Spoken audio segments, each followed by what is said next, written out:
मेरठ और मानस योग साधना परिवार की ओर से जन जागृति उपवास 7 दिवसीय पदयात्रा काकरौली राजसमंद से पुष्कर पहुंची। आयोजित जन जागृति उपवास पदयात्रा के मार्गदर्शक डॉक्टर गोपाल शास्त्री के सानिध्य में देश के गुजरात, महाराष्ट्र, उड़ीसा सहित अन्य कई राज्यों में 115 उपवासक शामिल होकर राजसमंद जिले की काकरौली की जन जागृति यात्रा उपवास साधना संस्था के सानिध्य में कम भोजन का संदेश देने के उद्देश्य से निकाली जा रही है, जिसका पुष्कर पहुंचने पर स्वागत किया गया। पदयात्रा में प्रसिद्ध केकड़ी बुद्धि प्रकाश शामिल रहे। इस दौरान उन्होंने बताया कि जन जागृति उपवास पदयात्रा राजसमंद से काकरौली से पुष्कर पहुंची है।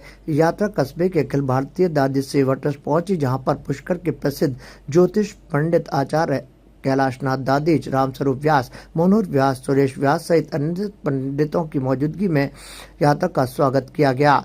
योग साधना और जागृति उपवास पदयात्रा के मुख्य उद्देश्य को लेकर कार्यशाला भी आयोजित की जाएगी और रविवार को पुष्कर के मुख्य बाजारों में जन जागृति उपवास पदयात्रा के तहत रैली निकालकर कम भोजन करने का संदेश आमजन को देकर जगत पिता ब्रह्मा मंदिर के दर्शन कर जगत कल्याण की मनोकामना भी की जाएगी। सर, ये जन जागृति उपवास पदयात्रा है जो IASS एक संस्था है मेरठ से, और डॉक्टर गोपाल शास्त्री के नेतृत्व में ये यात्रा चल रही है। अब की बार ये राजस्थान को यात्रा मिली है और काकरौली वालों ने ये यात्रा पुष्कर तक के लिए निकाली। इस यात्रा का उद्देश्य और संदेश ये लोगों में जागृति पैदा करना है। जो लोग ये मानते हैं कि भोजन में शक्ति होती है, तो ये बताना चाहते हैं हम लोग कि भोजन में शक्ति नहीं होती है। भोजन तो शरीर के निर्माण का तत्व है। शरीर पाँच कोश से बना हुआ, उसमें एक अन्नमय कोश भी होता है।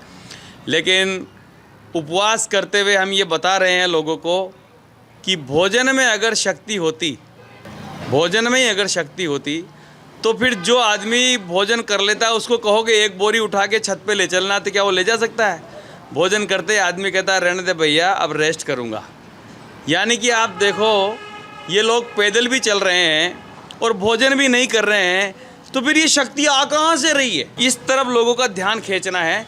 मेन बात ये है कि जिस तरह से संसार का जो भी पदार्थ जिससे बनता है वो उससे कभी भी नहीं चलता। इसी प्रकार ये शरीर जो है भोजन से बनता है, लेकिन चलता भोजन से नहीं है।